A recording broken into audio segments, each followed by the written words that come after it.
By Access Bank, more than banking. And the finder for this morning talks about University of Local Governance and Development to start soon. That's comes to the photograph of the local government minister. It says that President Akufo-Addo has approved the establishment of the University of Local Governance and Development. And this pioneering institution is set to address the critical needs and gaps in the country's local government system, with a bill to be placed before Parliament to finalize the process. And so, during a recent working visit to the Institute of Local Government Studies, Martin J. Mensah-Kossa, who is Minister of Local Government, Decentralization and Rural Development, reviewed the details of this ambitious project, and the minister inspected several ongoing infrastructure projects designed to pave way for the new university, which is expected to be completed by November. Okay. Now, also on the front page, refilling CRM must operate side by side to engender competition, LPG marketers. So, over the during the Ghana International Petroleum Conference, the NPA CEO, that's Mustafa Abdulhamid, had indicated that there should be support for the cylinder recirculation model, and advised the LPG marketers to stop the opposition to it. And they actually have issued a statement. And they've said, we indicated to you that we have invested a lot of money. About $400 million. Business, and so all we are saying is that, well, you want to do CRM. We're saying, let the people decide whether they want to go for CRM or whether they want to refill. Why do you want us to stop? I mean, why do you think that we should phase out refilling and just concentrate on CRM? We say, let the people be the decider. And it's a case of competition. So yes, they are advertising, but they are advertising because they want people, they want to be in business. And if you listen to, if you go through the statement that was issued by the LPG Marketers Association, I mean, there was an argument that they had made some initial proposals to the National Petroleum Authority as on how the policy should be implemented. And it appears that wasn't taken by the National Petroleum Authority, and therefore that is why they've taken this position. It wasn't that they are totally against the policy, so to put out that argument is not fair. They are saying that, okay, listen, we are ready to abandon everything and come on board, but also you also have to compensate that because they have invested in infrastructure already. So to shut down and go with this program is not fair. They're also talking about the fact that they're one of the few sectors in the economy that is owned by Ghanaians, and they employ a lot of Ghanaians as well. So the authorities should tread cautiously on how it is pushing this whole program on them and their repercussions or the impact or negative impact on the economy. Exactly, because I mean today the NPA stopped giving out new licenses for refilling stations. So if you go and you want to open, a new business, you're not going to get it. But I think it's something that the NPA should also realize. You just cannot say you're phasing out one system and that's the end of it. You are the regulator. So if you are the regulator, let's come to the table and decide whether or not this is the best. And so today, a lot of Ghanaians go and refill they go when they want to refill their cylinder. Some buy 30 cedis, some buy 20 cedis. Some people just go and 10 cedis. As for 10, I haven't heard of 10 before. But I know people who buy 20, they buy 30. And I know people who always raise the accountability issue. The fact that they want to see. And these people are saying, well, if that's what you want, then you come to us. And I think the NPA, instead of suggesting that they are fighting the system, should actually sit down with them. Okay? And probably, as they say, let us do business. And you can also do your business. In the meantime, you, as NPA, play your role. It looks like you've taken sides. And they've set some conditions. I mean, meet those conditions and they'll fully come on board with them. The Arab Africa Financial Consortium established to enhance economic development and foster deeper ties. And also here, empowering SMEs and workers, harnessing the benefits of Ghana's 3 billion IMF support. It's a piece attributed to Professor Samuel Latte. You can get a copy and read it. Let me do the Daily Guide. And one of the lead stories, we need to host the ECOWAS Parliament, and NDC sold state lands to cronies as well, and also champion African education, Obasanjo, to Duchum, that is the Minister of Education. SGA's not voting on December 7, 2024, that says the church and also Joe Biden drops out of U.S. race and credible elections or coup out of force. And let me read a bit of the story. It says that the minority leader in Parliament, Dr. Kessel out of Force, has stated that the whispers of a coup are growing louder in the country, necessitating credible elections on December 7, 2024. According to him, there's a constant reminder that the future of Ghana hangs on, more of a balance with the tense political landscape. Speaking in Parliament as a precursor to the questions for the Electoral Commission chairperson, Dr. Attoforson, who is also the National Democratic Congress MP for Ejima Kwenya Mesiam, said any trigger would erase all of us. And sometimes I get worried by some of these comments. This drum thing about coup. Who benefits? Look, yes, it's a very good question. Who benefits? Because these things are not being said in a vacuum. They are said to create a certain effect. Who benefits? Who benefits by creating the idea that there is unrest or there is potential unrest? Who benefits? And I once engaged a very senior citizen, and he said that it looks like a lot of people did not experience what really happened during the coup time of our country.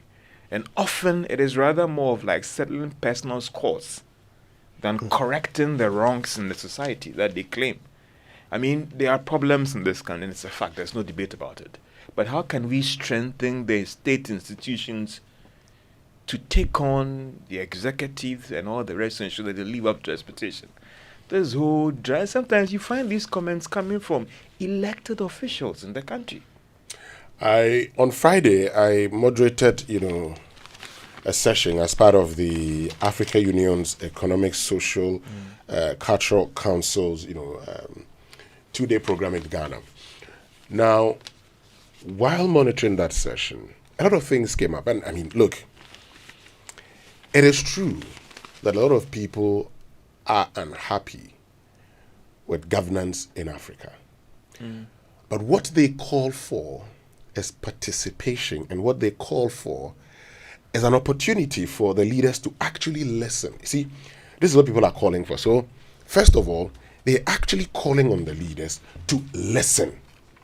Now, George, if you went to the table, and in fact, there was this Kenyan lawyer and a governance expert who was on the panel, and he said, look, bring everybody onto the table, and let's hear everybody out.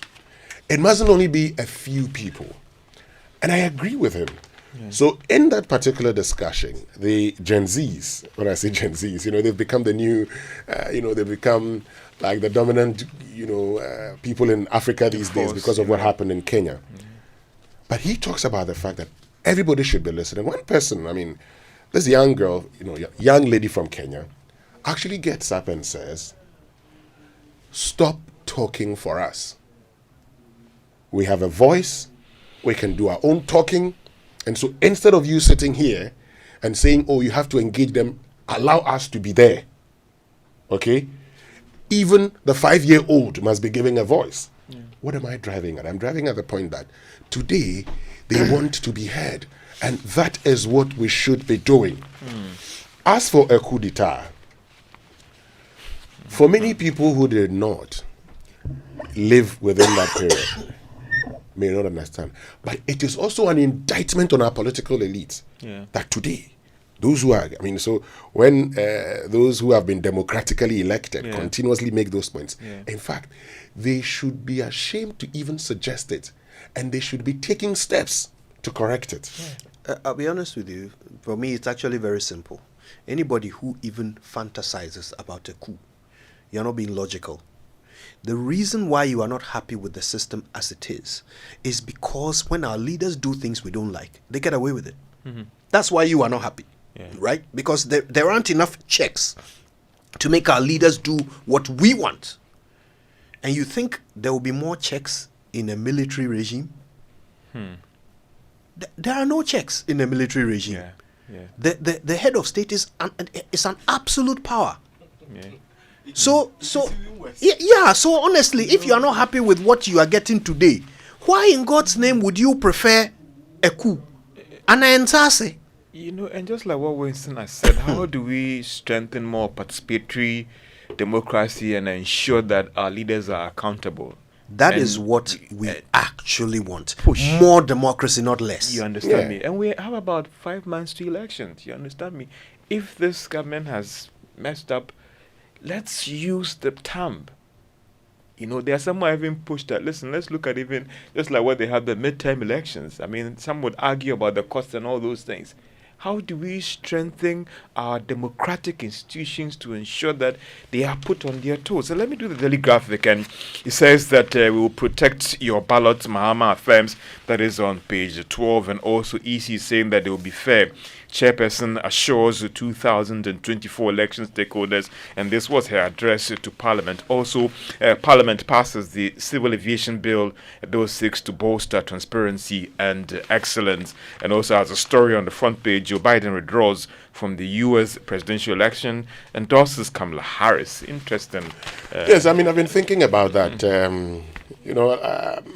I read this CNN poll that I think the California governor or so, at the time he had indicated that, it was one of the most likely, to succeed or to become the Democrats' nominee if Joe Biden steps down.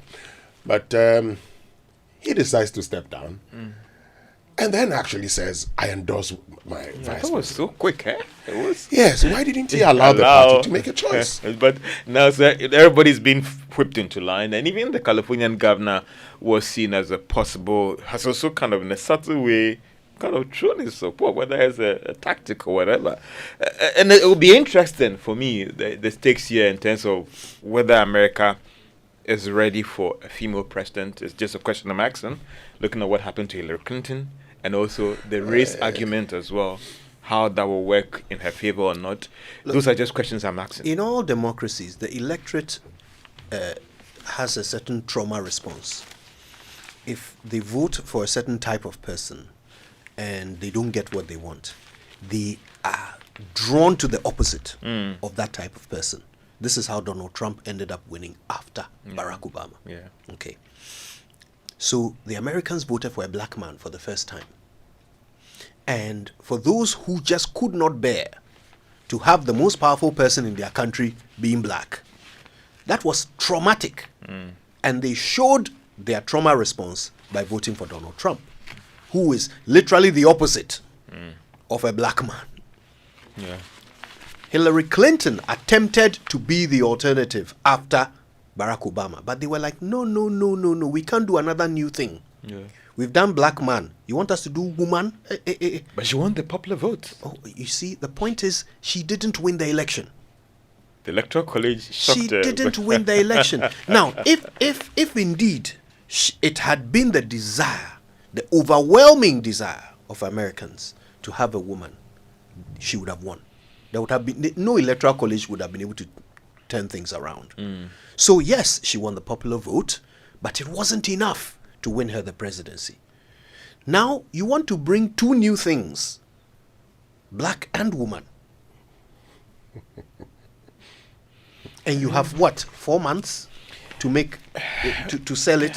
When is the election? And it's in November. Yeah. And Yes. You're competing against a man who can take any side. You see, it looks like for Donald Trump, he's forgiving for everything he does apart from COVID-19. Even that one.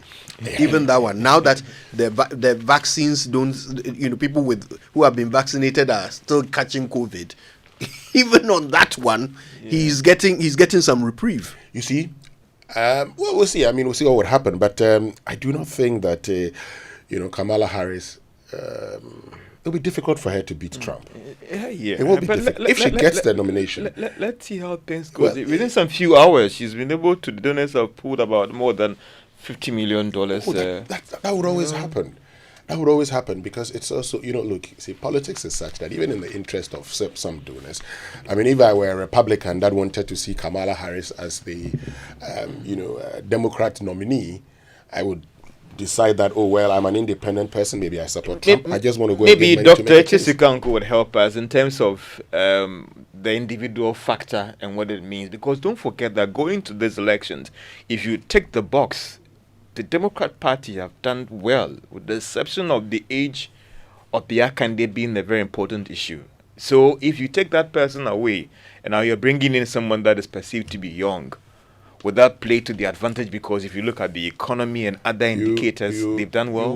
You wait and see. I mean, the coming days you would get to understand why it's going to be very difficult. I mean, Trump gets away with everything. Why? The Democrats knew that Joe Biden was the only person who stood a chance against Trump. Yeah. They knew that he was the only man who stood a chance, some form of a chance even against Trump.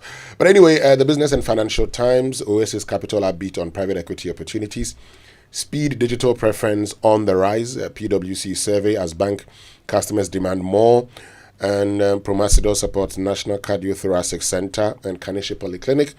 But the big one here says cement regulation to bring transparency, not price control. So that's Katie Hammond clarifying that, George. But GRA targets 2 million informal sector taxpayers. Was there a report that we said that he walked the cement guys out of the meeting? Yeah. Anyway, all right. Let's go for the let's online go online. The online review is brought to you us by Zenith Bank in your best interest and Goyle, Good Energy, Goyle, Yanara, India. So experience an unforgettable summer escape with your Zenith Visa card. Spend a minimum of 3,000 cedis in at least 5 transactions and win an all-expense-paid trip to the Olympic Games in Paris. Make this summer extraordinary with your Zenith Visa card. Use your Zenith Visa card for all your payments and enjoy the Olympic Games in Paris. For more details, visit zenithbank.com.gh. Terms and conditions apply. Zenith Bank, in your best interest. All right, now Good Energy has hit the road with exciting choices to energize your vehicle. It's giving you more options to take you further. Watch the space for your choice. Goyle, Yena Yedia. And on myjoyonline.com this morning, intensify efforts to prevent illicit outflows from Africa. And President Akufo-Addo is the one saying that to other African leaders. And I don't know why that is attracting a smirk from some people, but well, that he says they should intensify efforts to prevent it. Yeah. Hey, it's interesting. You know what some presidents are doing to ensure outflows, illicit outflows. The thing about the international, the global financial markets is that every penny can be tracked. Yeah. Okay, so moving money from one account to another, moving money to an offshore account, sometimes is very difficult. Yeah. Sometimes the only way to do it is to physically take the cash and leave the country with it, and that is not easy either. I mean, you can't travel, easily with cash. So what some presidents have done is they will make somebody they trust an ambassador. And they want him to travel to all countries. So they'll make him maybe ambassador plenipotentiary, ambassador at large. Because as an ambassador, they can't search your luggage. Your luggage is considered diplomatic pouch. Right? So if you want to move with the money, nobody can check. Just saying. Let's go now for the BBC News. It comes to you thanks to Fidelity Bank, believe with us, and Old Mutual, 10 years of greatness in Ghana, here for a lifetime.